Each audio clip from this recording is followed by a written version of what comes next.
जब अखाड़े के घमंडी पहलवान को धोखे से ऐसा विष दे दिया गया जिससे उसका गला जलने लगा, तब पत्नी के मातृ दुग्ध ने संजीवनी बनकर उसकी जान बचाई और उसके झूठे पौरुष का अहंकार चूर चूर कर दिया। अरावली की पहाड़ियों के बीच बसे शिवगढ़ नाम के एक अत्यंत प्रसिद्ध और वीरों के गांव में रुद्र प्रताप नाम का एक महाबली पहलवान रहा करता था। रुद्र प्रताप का शरीर किसी विशाल चट्टान के समान था। उसके अखाड़े में बड़े बड़े शूरवीर और मल्ल युद्ध करने वाले योद्धा पानी भरते थे। उसने अपनी युवावस्था में ही कई राज्यों के नामी पहलवानों को धूल चटा दी थी। लेकिन जहां एक ओर उसके पास अपार बाहुबल था, वहीं दूसरी ओर उसका मस्तिष्क अज्ञानता और अत्यंत भयंकर अहंकार से भरा हुआ था। रुद्र प्रताप का मानना था कि पौरुष और शारीरिक बल ही इस संसार का सबसे बड़ा सत्य है। वह स्त्रियों को अत्यंत तुच्छ, कमजोर और केवल घर की दासी समझता था। उसका विवाह कौशल्या नाम की एक अत्यंत शांत, संस्कारी और समर्पण भाव रखने वाली स्त्री से हुआ था। कौशल्या स्वभाव से बिल्कुल गंगा के जल जैसी पवित्र और शीतल थी। कुछ ही समय पूर्व कौशल्या ने एक सुंदर से पुत्र को जन्म दिया था। मातृत्व के उस कठिन दौर से गुजरने के कारण कौशल्या का शरीर कुछ कमजोर हो गया था। रुद्र प्रताप जब भी अखाड़े से लौटता और कौशल्या को अपने बच्चे को दूध पिलाते या उसकी देखभाल करते देखता, तो वह घृणा से अपना मुंह फेर लेता। कैसा अशुद्ध और कमजोर शरीर होता है तुम स्त्रियों का। दिन भर इसी गंदगी और बच्चों के झमेले में फंसी रहती हो। मेरे शरीर को देखो, मेरी छाती पत्थर की है और मेरी भुजाओं में बाघ की ताकत है। तुम औरतें बस रोना और बीमार पड़ना जानती हो।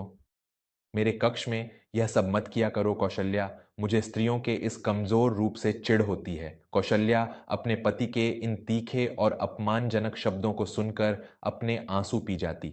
वह जानती थी कि अहंकार में अंधे हो चुके पुरुष को शब्दों से नहीं समझाया जा सकता।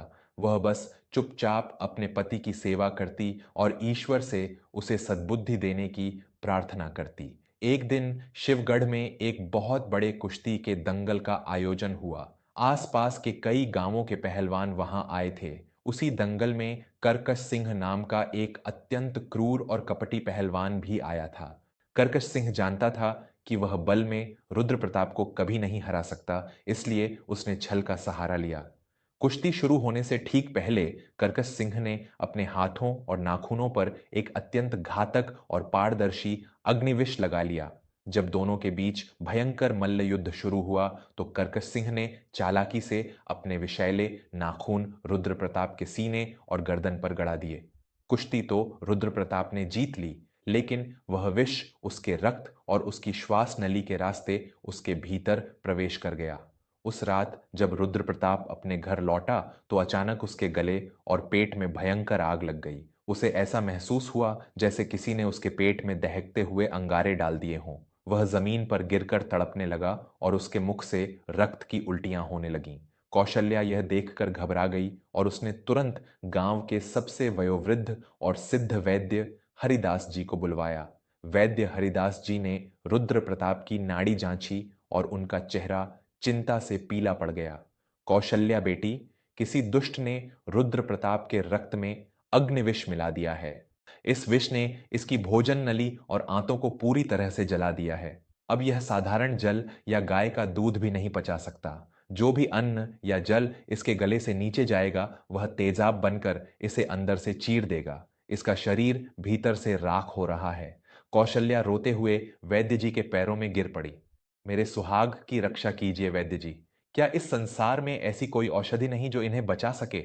वैद्य हरिदास जी ने गहरी सांस लेते हुए कहा, बेटी, पूरे ब्रह्मांड में केवल एक ही ऐसा द्रव्य है जो बिना पचे सीधे रक्त में मिलकर जीवन दे सकता है, जो गले के इन भयंकर घावों पर शीतलता का लेप लगा सकता है, और वह है एक स्त्री का मातृ दुग्ध, अर्थात मां का दूध। यदि इसे कुछ दिनों तक किसी स्त्री का दूध पिलाया जाए तो यह विष कट सकता है। दर्द से तड़पते हुए रुद्र प्रताप ने जब यह सुना, तो उसका वह अड़ियल पौरुष और अहंकार मौत के मुहाने पर भी भड़क उठा। उसने खांसते हुए और रक्त थूकते हुए कहा, कदापि नहीं, मैं एक शूरवीर हूं। किसी अबला और अशुद्ध स्त्री का दूध पीकर जीवित रहने से अच्छा है कि मैं अभी इसी क्षण अपने प्राण त्याग दूं।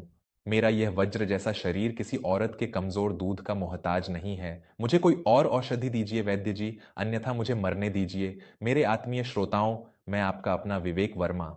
इंसान का अहंकार एक ऐसा भयंकर विष है जो कभी कभी उसके शरीर में फैले असली विष से भी अधिक घातक हो जाता है। पौरुष का झूठा घमंड एक पुरुष को इतना अंधा कर देता है कि वह उस स्त्री शक्ति का अपमान करने लगता है जिससे स्वयं उसका निर्माण हुआ है। औरतों के शरीर और उनके मातृत्व को अशुद्ध समझने वाले लोग यह भूल जाते हैं कि उसी शरीर के रक्त और दूध से उनकी अपनी हड्डियां बनी हैं। अगर आपको भी रुद्र प्रताप के इस अहंकार पर क्रोध आ रहा है और आप कौशल्या की इस बेबसी को महसूस कर पा रहे हैं, तो अपने इस परिवार वर्मा स्टोरीज को अभी सब्सक्राइब कर लें।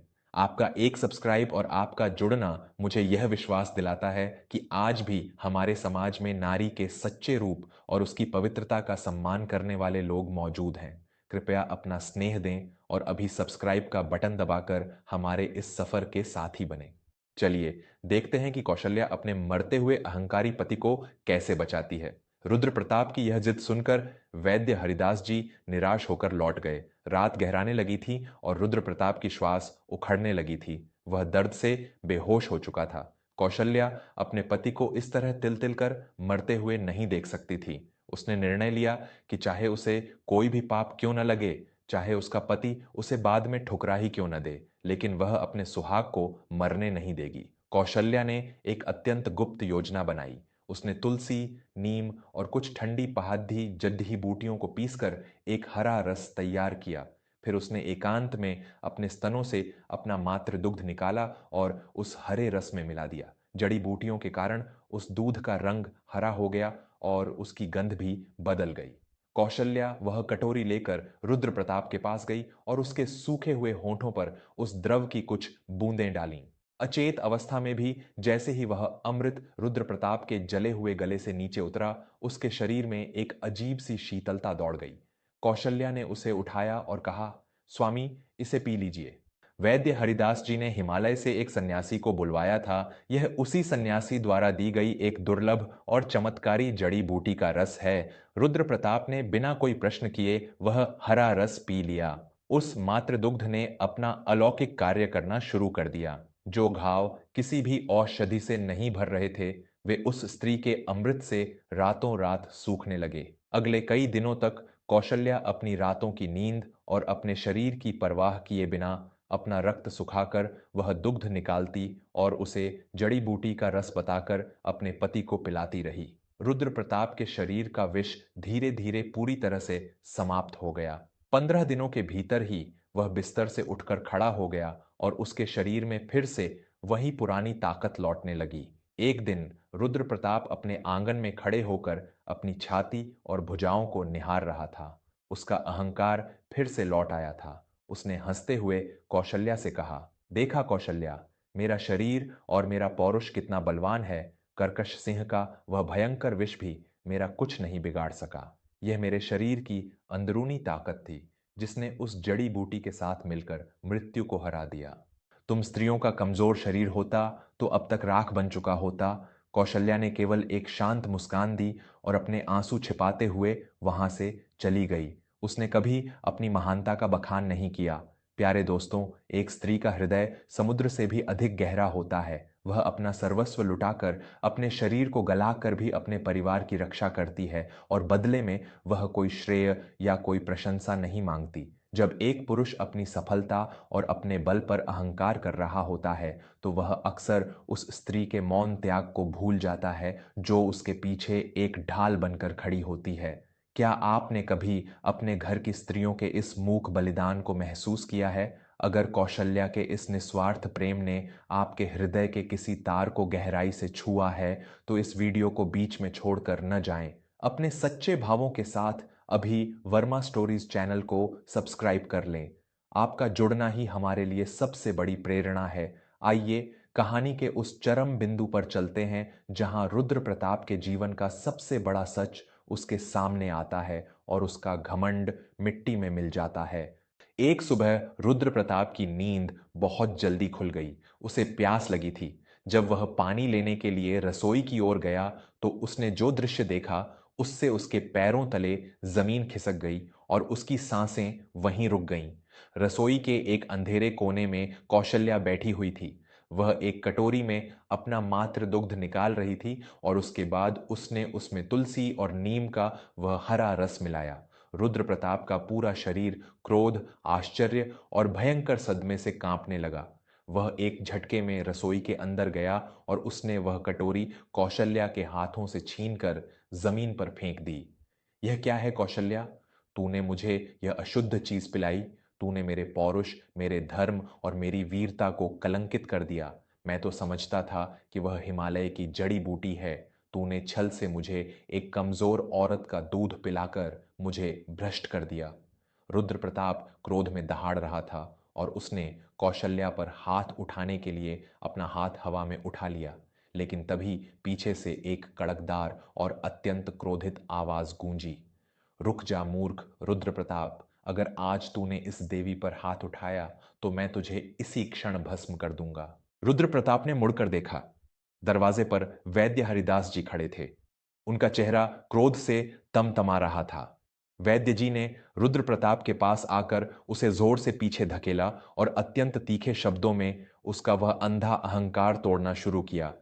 तू किस अशुद्धता की बात कर रहा है मूर्ख? तेरा धर्म तो उसी दिन भ्रष्ट हो गया था जब तूने एक स्त्री के अमृत को अशुद्ध और कमजोर कहा था। तू अपने जिस पौरुष और जिस वज्र जैसे शरीर का घमंड कर रहा है, जरा सोच कि वह शरीर बना किससे है। तू भी कभी एक छोटा सा मांस का लोथड़ा था। तेरी मां ने भी अपना यही रक्त और दूध पिलाकर तेरी इन हड्डियों में लोहे की ताकत भरी थी। क्या वह अशुद्ध था? रुद्र प्रताप की आंखें फटी की फटी रह गईं। वैद्य हरिदास जी ने आगे कहा, सुन रुद्र प्रताप, मेडिकल विज्ञान और हमारे आयुर्वेद का सबसे बड़ा सत्य यही है कि एक स्त्री का मातृ दुग्ध कोई मलमूत्र या गंदगी नहीं है। यह स्त्री के अपने शरीर का सबसे शुद्ध रक्त है, जो प्रकृति के आशीर्वाद से अमृत में बदल जाता है। जब तेरा शरीर अंदर से सड़ चुका था, तेरी आंतें जल चुकी थीं और तू मृत्यु की भीख मांग रहा था, तब दुनिया की कोई जड़ी बूटी तुझे नहीं बचा सकती थी। यह कौशल्या का वही मात्र दुग्ध था जिसमें इतने शक्तिशाली एंटीबॉडीज और जीवन रक्षक तत्व होते हैं कि उन्होंने तेरे जले हुए घावों को रातों रात भर दिया। तेरी जान तेरे उस घमंडी पौरुष ने नहीं, बल्कि इस स्त्री के उस त्याग ने बचाई है जिसे तू आज तक दासी समझता था। यह सत्य सुनते ही रुद्र प्रताप के मस्तिष्क में जैसे किसी ने भारी हथौड़ा मार दिया हो। उसके कानों में अपने ही वे कठोर शब्द गूंजने लगे, मेरा वज्र जैसा शरीर किसी औरत के दूध का मोहताज नहीं है। उसका सारा पौरुष, उसका सारा अहंकार और उसके बाहुबल का नशा एक ही पल में चकनाचूर हो गया। उसे महसूस हुआ कि दुनिया का सबसे कमजोर इंसान वह स्वयं है, जिसे एक स्त्री के रक्त ने दो बार जीवन दिया। एक बार उसकी मां ने और दूसरी बार उसकी पत्नी ने। रुद्र प्रताप की आंखों से पश्चाताप के आंसुओं का भयंकर बांध टूट पड़ा। वह उस विशाल अखाड़े का महाबली पहलवान, जिसने आज तक किसी के सामने सिर नहीं झुकाया था, घुटनों के बल जमीन पर बैठ गया और अपनी पत्नी कौशल्या के पैरों में गिरकर फूट फूट कर रोने लगा। मुझे क्षमा कर दो मेरी देवी, मैं सच में एक अंधा और मूर्ख जानवर हूं। मैंने अपनी अज्ञानता में उस साक्षात ईश्वरीय शक्ति का अपमान किया है जो तुम्हारे भीतर वास करती है। मैं अपने झूठे पौरुष में इतना अंधा हो गया था कि मुझे तुम्हारे इस महान बलिदान का मोल ही समझ नहीं आया। तुमने मेरे तानों और मेरे तिरस्कार के बदले मुझे अपने शरीर का वह अमृत पिलाया जिसने मुझे नया जीवन दिया। आज मेरा यह झूठा अहंकार हमेशा के लिए टूट गया है कौशल्या। आज से यह जीवन मेरा नहीं, तुम्हारे चरणों की धूल है। कौशल्या का हृदय अपने पति को इस तरह रोते हुए देखकर पिघल गया। उसने अपने कमजोर हाथों से उस विशालकाय पुरुष को उठाया और अपने सीने से लगा लिया। उस दिन के बाद शिवगढ़ के लोगों ने एक बिल्कुल नया रुद्र प्रताप देखा। वह अब केवल एक पहलवान नहीं, बल्कि एक ऐसा विनम्र इंसान बन गया था जो अखाड़े में उतरने से पहले मिट्टी को चूमने के साथ साथ अपने घर की स्त्रियों का हृदय से सम्मान करता था। उसने कभी फिर पौरुष का घमंड नहीं किया। दोस्तों, यह कहानी हमें जीवन का वह शाश्वत और कठोर सत्य सिखाती है जिसे अक्सर हम अहंकार में भूल जाते हैं। प्रकृति ने जो शक्ति, जो सहनशीलता और जो जीवन देने की अलौकिक क्षमता एक स्त्री के शरीर में गढ़ी है, उसके आगे दुनिया का हर बाहुबल और हर विज्ञान नतमस्तक है। पत्नी का दूध पीना यहाँ कोई वासना का विषय नहीं है, बल्कि जीवन बचाने वाले उस परम अमृत की पहचान है जिसे इंसान अज्ञानता और अपनी ऊंची सोच में अपवित्र समझ लेता है। जब एक स्त्री जीवन दे सकती है, तो वह अपना जीवन गलाकर उसे बचा भी सकती है। अगर रुद्र प्रताप के इस पश्चाताप और कौशल्या के इस अलौकिक त्याग ने आपके हृदय को गहराई तक छुआ है और आप चाहते हैं कि हमारे समाज के हर घर में स्त्रियों को वह सर्वोच्च सम्मान प्राप्त हो जिसकी वे अधिकारिणी हैं, तो बिना कोई झिझक के वर्मा स्टोरीज चैनल को सब्सक्राइब करना बिल्कुल न भूलें। आपका एक सब्सक्राइब हमें ऐसी ही अनमोल, सत्य से जुड़ी और इंसान का अहंकार तोड़ने वाली कहानियां आप तक पहुंचाने का माध्यम बनता है। अपने घर की मातृशक्ति का सम्मान करें, क्योंकि उनके बिना यह संसार एक श्मशान के समान है। कमेंट बॉक्स में पूरे भाव से जय मातृशक्ति या हर हर महादेव अवश्य लिखें। आपके जीवन की हर व्याधि दूर होगी। हमेशा सुनते रहें और जुड़े रहें अपने इसी परिवार के साथ, वर्मा स्टोरीज। आप सभी का हृदय से बहुत बहुत धन्यवाद।